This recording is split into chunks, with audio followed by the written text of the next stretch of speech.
میرا عمر اس وقت 70 سال ہے، تقریباً 65 سال سے یہاں پہ ہوں اور یہاں کا قدیم پرانا باشندہ ہوں۔ تقریباً 65 سال سے مجھے جو بھی مومنٹ، جو بھی حالات، جو بھی واقعات ہیں مجھے سب یاد ہے۔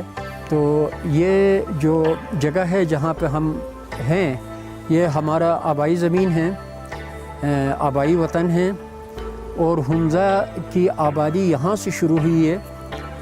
اس وقت سے لے کر آج تک یہ پوائنٹ ہمارے ہی ہے۔ اور یہ جو درخت آپ دیکھ رہے ہیں، یہ درخت تقریباً حمزہ میں سب سے بڑا درخت ہے، اخروٹ کا درخت ہے۔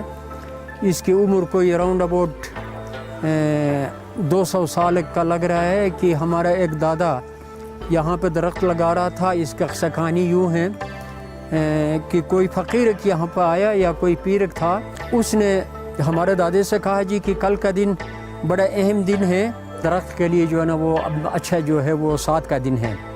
تو یہ درخت ہمارے دادے نے دوسرے دن لگایا تھا، اور یہ ابھی تک یہ درخت بالکل تازہ ہے، اور یہاں پہ اس طریقے سے یہ کوئی 200 سال کراس یہ درخت ابھی تک زندہ ہے۔ گاؤں گنیش دیوتا کے نام پہ 75 عیسوی میں سکے جاری ہوئے تھے، اس حوالے سے گنیش نام رکھا تھا۔ تو اس جگہ کا جب پہلے دفعہ جب لوگ آ کے یہاں پہ آباد کاری کی، اس جگہ کا نام بلداسلام رکھ دیے تھے۔ یہ برشس کی زبان کا جو ہے ایک بامانی سینٹنس ہے۔ بل چشمے کو کہتے ہیں، داس بنجر جگہ کو کہتے ہیں۔ تو اس زمانے میں یہ بنجر جگہ تھا اور یہاں پہ چشمہ بھی تھا، تو چشمے سے یہ آبادی شروع کیے تھے۔ تو گنیش گاؤں سے پہلے یہ بلداس آباد ہوا تھا، اور جیسا آبادی بڑھ گئی تو لوگ اکٹھے رہنا شروع کیے، اور پھر اپنے تحفظ کے لیے قلعہ بند بھی ہونے لگے۔ تو اس طریقے سے یہ گنیش کا نام جو ہے بعد میں پڑ گیا تھا۔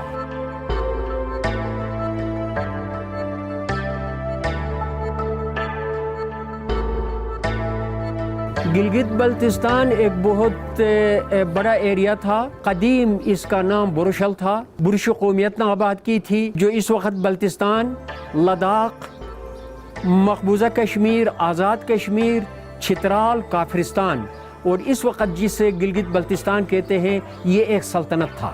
لاسا اصل چین سے کچھ لوگ ہجرت کر کے یا حملہ آور کی شکل میں لداخ کو انہوں نے لیے، پھر بلتستان اور پھر گلگت تک پہنچے۔ اور اسی طریقے سے آرینس کا ایک گروہ جسے شین گروہ کہتے ہیں، تو شین گروہ بھی حملہ آور ہو کے آ کے اس علاقے کو فتح کر گئے۔ تو اس طریقے سے یہاں گلگت بلتستان میں 3 سلطنتیں گزری ہیں۔ سب سے پہلے سلطنت کا نام برشل تھا، دوسرا دردستان تھا۔ درون کا حوالے سے ہندوستان نے یہ نام تجویز کی تھی، اور اس حوالے سے دردستان کہلاتے تھے، وہ سلطنت رہی۔ پھر مقامی ہم لوگ بلتستان کے لوگوں کو بلوچ، پلویو یا بلوئی کہتے ہیں۔ بلوئی علاقے کو کہتے ہیں، پلویو شنا لینگویج میں کہتے ہیں، بلوچ برشو لینگویج میں کہتے ہیں۔ تو یہ بھی حملہ آور آ کے اس علاقے تک وہ بھی فتح کر گئے ہیں، اور اس سلطنت کا نام بلورستان تھا۔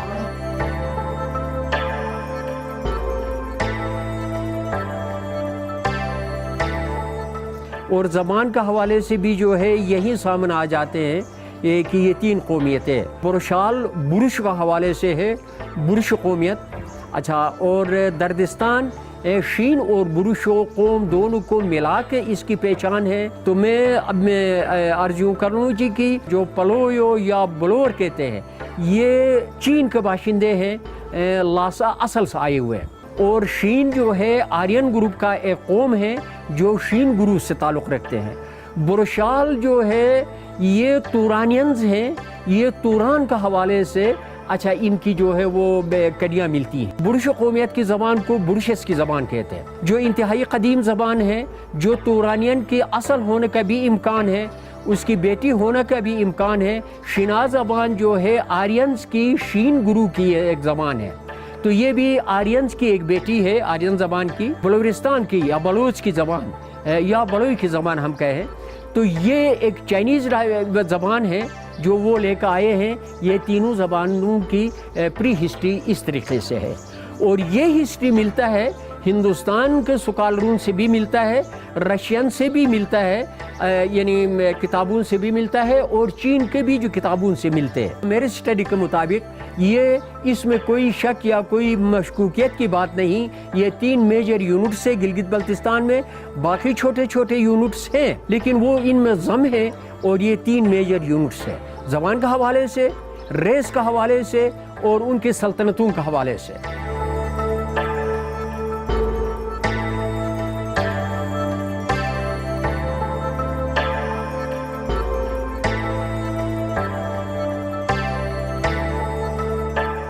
زبانیں مر جاتی ہیں اور بنتی ہیں.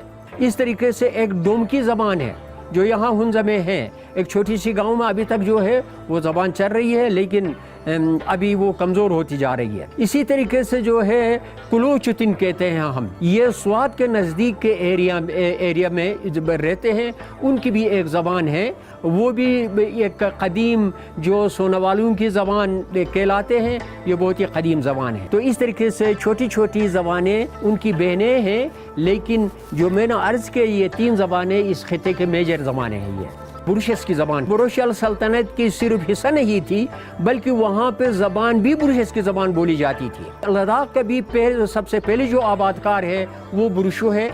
کشمیر کا بھی جو ہے اس کا تو کشمیریوں نے اپنا تاریخ واضح کر دیے ہیں، کشمیری ہی نے. تو کہتے ہیں جی کہ 3000 سال قبل مسیح میں کشمیر آباد ہوا، اور وہ برشس کی زبان بولنے والے تھے اور وہ برش قوم تھے، اور اس کا نام بھی جو ہے برشس کی زبان ہی کا نام رکھے تھے. کوشر کشمیر کا قدیم نام ہے.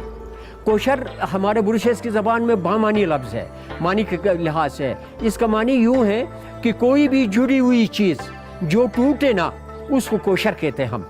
تو جس زمانے میں کشمیر لیک تھا اس کے مضافات میں جو پہاڑ تھے دیکھنے میں تو الگ لگتے تھے لیکن وہ ایک دوسرے سے جڑے ہوئے تھے، تو اس حوالے سے انہوں نے کوشر نام رکھے تھے.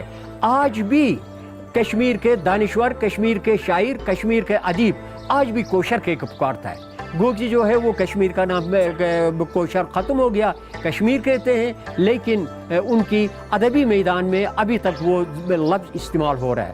تو یہ بھی جو ہے برش قومیت نے آباد کی تھی. ابھی لداخ کا بھی میں نے آپ سے عرض کیا جی کہ لداخ کا بھی یہی صورت ہے.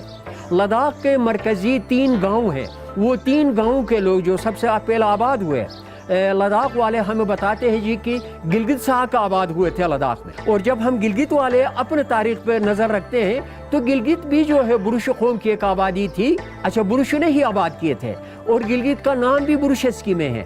مثلاً گری گرت کا قدیم نام تھا، گری گرت کا معنی ہرن ناچنے کی جگہ، تو یہ بھی برشسکی ہے. تو لداخ والوں کی بات درست ہے کہ وہ گلگت سے جو ہے ہوتے ہوئے لداخ تک پہنچے اور اس کو آباد کیے تھے. 35-40 سال سے لگاتار کام کر رہا ہوں، اس کے باوجود بھی اس زبان کے منبع تک پہنچنا اور اس کا احاطہ کرنا بہت مشکل سی بات ہے. مثال کے طور پہ میں بتا دوں کہ تاریخ میں ہمیں ملتا ہے برشس کی زبان ان رائٹنگ تھا، اور بن مذہب کے مقدس کتابیں برشس کی زبان میں لکھی ہوئی تھی، لیکن ابھی یہ الفابیٹس متروک ہے، اس کی کوئی کتاب نہ پڑھنے والا ہے نہ کوئی کتاب مل رہا ہے. تو اس کی تحقیق کی ضرورت ہے. اب سوچنے کی بات ہوتی ہے جی کہ اگر بن مذہب کے مقدس کتابیں اس زبان میں لکھی ہوئی تھی تو یقیناً بت مذہب کا ایک گروہ ہے جو بن مذہب کہلاتا ہے، اور یہاں پہ بھی بن مذہب کے لوگ تھے. تو یہ تحقیق ہو سکتا ہے چین کے لاسا میں بدھ مذہب یا بن مذہب کے جو علماء ہے جنہیں لاماز کہتے ہیں وہ کوئی نہ کوئی اس تحریر کو پڑھنے والا اور اس الفابیٹ کو جاننے والا ضرور ہوگا.